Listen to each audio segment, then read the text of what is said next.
The comet had been singing for millennia, but humanity only heard its silence. It drifted in Neptune's shadow, an ancient shard of ice and stone no different from the countless others that haunted the solar system's edge, until the starward's sensors detected the faint, rhythmic pulse beneath its crust. Neptinium, they called it, a mineral that bent spacetime, the key to unlocking faster-than-light travel. Expeditions were mounted, crews trained, algorithms drafted to navigate the comet's treacherous orbit, but the humans did not account for the song. It was not audible, not in any frequency their instruments could parse. It lived in the way the comet's ice shivered under Neptune's tidal pull, in the way its neptinium veins flared like a heartbeat when probes scraped its surface. Some crew members claimed they felt it in their bones during the approach, a subsonic hum that bypassed the ears to coil directly in the gut. Engineers dismissed it as resonance from the engines. Psychologists prescribed sleep aids. Only the comet knew what it carried. Buried in its glacial depths, dormant for eons, something stirred. It had no name, no language, no malice, only purpose. It had been waiting long before the first mammals crawled onto land, before the sun burned hydrogen, before the void had a name. It did not hate the humans. It did not fear them. It simply was as comets are, as stars are, as time is. And when the drills pierced the ice, when the Neptinium song swelled to a scream, it awoke. By then, the starwarden had already begun to mine. Far below in the lightless deep, tectonic plates groaned, ice cracked. A shadow, sleek and patient, unspooled itself from the comet's core. The humans did not look up. Chapter 1. The starwarden hung suspended in the ink-black void, a speck of steel and ambition adrift in Neptune's pallid glow. Syrin Veyra stood at the command deck viewport, her reflection a ghostly imprint against the planet's swirling azure storms. The comet Hadean's eye loomed ahead, its jagged surface sheathed in ice that glittered like shattered glass. Neptinium veins pulsed beneath its crust, faintly luminous, a siren call to a humanity desperate to leap beyond the solar system. Syrin's fingers brushed the cold pane, as though she might physically grasp the prize. Duty had always been an anchor, but here, in Neptune's shadow, it felt more like a chain. Memories flickered at the edges of her focus, smoke and screams, a collapsed bridge on Ganymede, the weight of 9 dead soldiers whose names she still recited each night. She had volunteered for this mission to outrun the ghosts, but the past clung like static. Behind her, the hum of the ship systems merged with the murmur of the crew. Tavis, the navigator, muttering equations under his breath. Lura, the medic, calibrating bioscanners with methodical precision. Syrin's gaze lingered on the comet. Calculations scrolled unbidden in her mind, tidal stresses, orbital decay, the precise angle to mine without triggering fractures. Control was her liturgy. 2 decks below, Valk Torin slouched in the pilot's cradle, boots propped on a console flickering with trajectory models. The starwarden's sterile lights washed out the old tattoo on his wrist, a serpent coiled around a black hole, relic of his smuggling days. He had not meant to end up here, playing hero for a species he had spent years cheating. But guilt was a persistent navigator, and the promise of a clean slate had lured him like a gravity well. The comet's ice field sprawled across his screens, a labyrinth begging to be conquered. Valk's thumb traced the scar on his jaw, a souvenir from a Martian bounty hunter. He knew chaos, thrived in it, but this mission reeked of military rigidity. When the alarms shrieked, Syrin's body moved before her mind registered the threat. Crimson alerts bathed the deck as the starwarden shuddered, its hull groaning under unseen force. Tavis cursed, fingers dancing over holograms that dissolved into static. Multiple contacts, he barked. Not human, not ours. Syrin's pulse thrummed in her temples. She leaned over his shoulder, eyes narrowing at the sensors. Blips emerged from Neptune's shadow, angular, asymmetrical ships, their hulls organic and metallic as though grown rather than built. Voidspawn. The word slithered into her thoughts, cold and unfamiliar. Evasive maneuvers, she ordered, voice steady. Prepare to disengage mining rigs." The ship lurched, throwing Lyra against a console. Valk's voice crackled over the comm, sharp and devoid of its usual irreverence. "Debris field ahead. If we pull out now, the rigs will snap. We lose the Neptinium." Syrin's jaw tightened. The mission, always the mission. Hold position, buy us time. "Commander, that's suicide." "Do not argue, execute." Silence, then the Starwarden banked hard, engines whining as Valk carved a reckless path through the ice fragments. Syrin gripped a rail, her stomach lurching as the viewport filled with the comet's fractured terrain. The Voidspawn ships descended, silent and insectal, their weapons flaring with plasma that seared the void violet. Tavis shouted a warning as a blast rocked the hull. Syrin stumbled, her palms smearing blood across the console. Alarms merged into a single deafening wail. "Breach in Sector 4, Lyra called out, already sealing her medkit. Syrin's mind split, part of her calculating escape vectors, part drowning in the memory of Ganymede's collapse. Do not fail them again. Abandon the rigs, fall back to the shuttle bay. "The Neptinium is lost," the words tasted like ash. Voidspawn ships swarmed, their movements jagged, predatory. The Starwarden's engines sputtered, spewing coolant into the vacuum. Valk's voice returned, frayed at the edges. "Shuttles are intact, but we need to reach the comet, the caves." Syrin hesitated. The comet was unstable, its core stressed by Neptune's gravity. To land there was to gamble with tides that could shred continents. But the Voidspawn closed in, their weapons charging. "Do it," she said. The descent was a nightmare ballet. Valk wove through the debris, his hands steady, the ship trembling as ice shards scored the hull. Syrin watched him on the monitor, his face a mask of concentration, no trace of the smuggler's smirk. For a heartbeat, she envied his chaos. Impact, the Starwarden crumpled against the comet's surface, its spine fractured. Syrin dragged Tavis from his station, the deck tilting beneath them. Lyra followed, her kit clutched to her chest. The air stank of burnt circuits and fear. Outside, the comet's landscape was a cathedral of ice, towering spires glowing faintly blue. Neptune dominated the sky, its light diffused and ghostly. The Voidspawn ships circled above, patient. Syrin led the survivors into a crevasse, her breath fogging in the helmet. Valk brought up the rear, his rifle scanning the shadows. They regrouped in a cavern, its walls veined with Neptinium. The mineral pulsed, casting jagged shadows. Syrin removed her helmet, the cold biting her cheeks. Valk leaned against a wall, his gaze on the cavern's mouth. "They will hunt us," he said. "We need to signal for extraction," Tavis said, his voice thin. Syrin studied the Neptinium. The mission had not failed yet. The mineral could still be salvaged, the Starwarden's data cores intact. But the crew's faces, pale, trembling, anchored her to reality. Duty warred with the memory of blood on snow. Valk pushed off the wall, approaching her. His eyes were flint, his voice low. "Forget the mineral. We cannot outfight them. We run." Syrin's fingers brushed the pistol at her hip.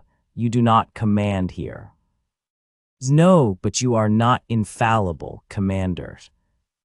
The words hung in the frigid air. Syrin turned away, her reflection fractured in the ice.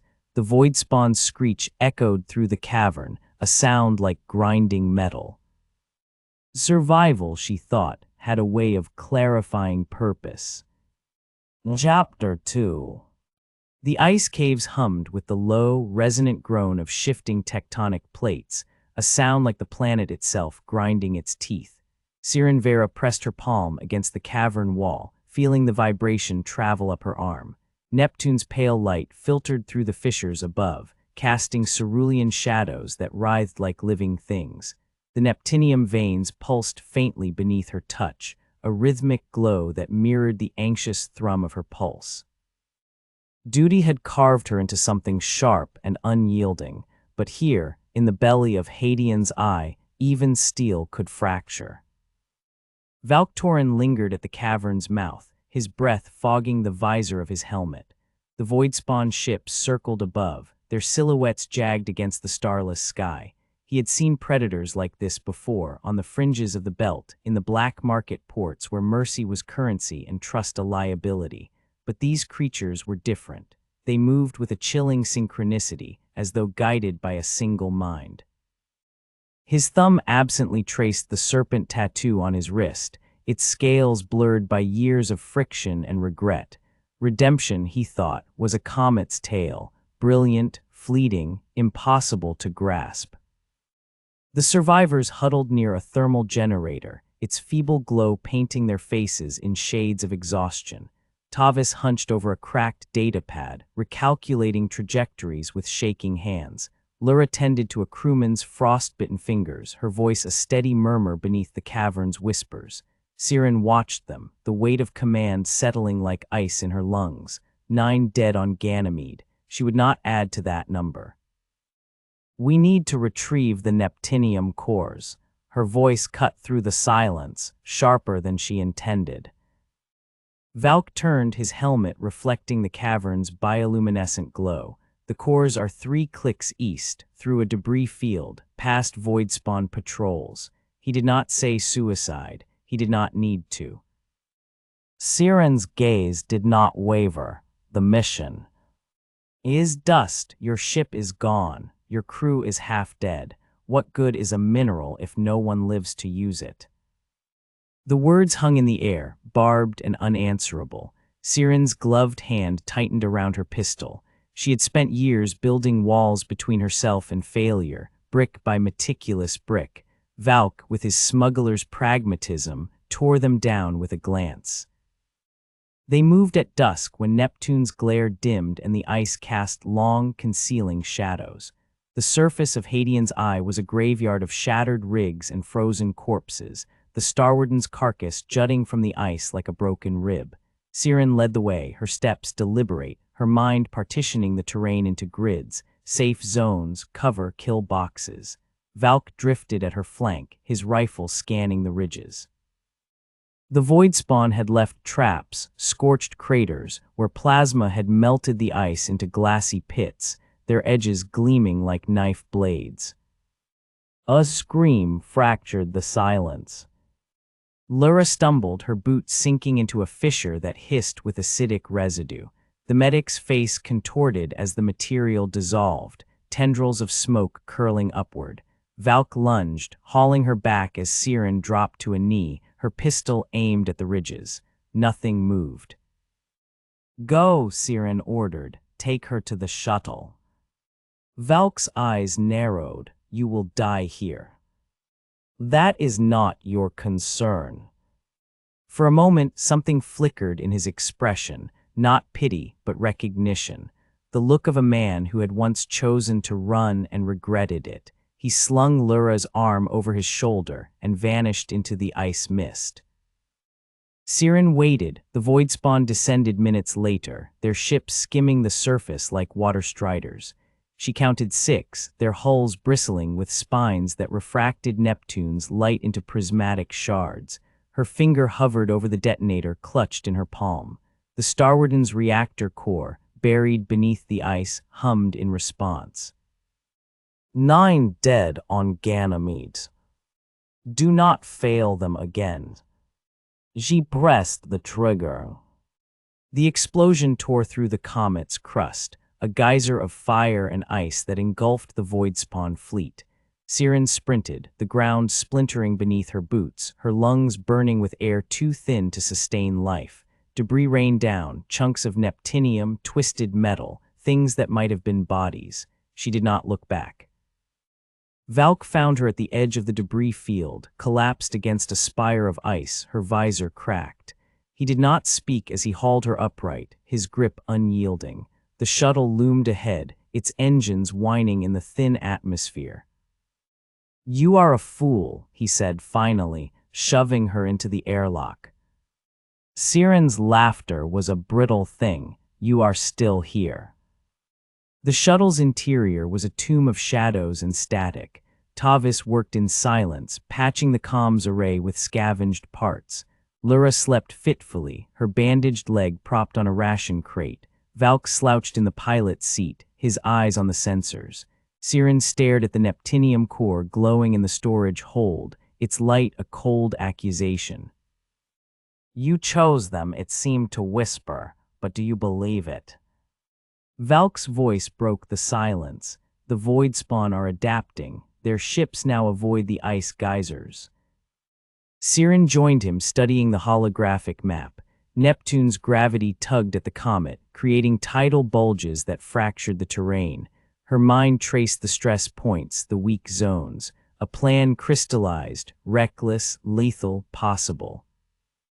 "We use the tides," she said, "lure them into a shear zone when the ice splits." Vark rotated the map, his fingers deft. The debris would shred their hulls if we time it right. "Can you pilot it?" He met her gaze. "Can you calculate it?" They did not say goodbye. Words were luxuries the dying could not afford. Syrin strapped herself into the gunner's chair, her screens alive with equations. Valk's hands danced over the controls, the shuttle lurching into the storm. The Voidspawn came swiftly, a swarm of silver and shadow. Syrin's calculations flared across the monitors, tidal forces, ice density, the exact moment the comet's crust would rupture. Valk weaved through the onslaught, his movements fluid, almost predatory. For the first time, Syrin understood why he had survived the belt. There was poetry in his chaos. The ice groaned. "Now," Syrin whispered. Vark banked hard, the shuttle skimming the surface as the Voidspawn closed in. The comet's crust split with a sound like the world ending, a mile-long fissure swallowing ships whole. Debris cascaded, a hailstorm of ice and metal. The shuttle shuddered, alarms blaring, but Valk held course, his laughter sharp and wild. "You are mad," Syrin said, her voice trembling with something that was not fear. He glanced at her, his eyes reflecting the dying light. "You are alive." They returned to the caves at dawn. The survivors stared at them, not with gratitude but awe. Syrin's hands would not stop shaking. Valk slumped against a wall, his helmet cracked, his smirk intact. Later she found him in a narrow tunnel, his gloves stained with coolant as he repaired a fractured oxygen line. The Neptinium's glow bathed his face in sapphire, softening the hard lines of his past. "You could have left," she said. He did not look up. "You could have ordered me to stay." The words lingered, unspoken truths hovering in the cold air. Syrin turned to leave, but his voice stopped her. "The cores, what will you do?" She hesitated, her reflections splintered in the ice. "I do not know." Vark rose, wiping his hands on his thighs. "When you decide," he said quietly, "I will follow."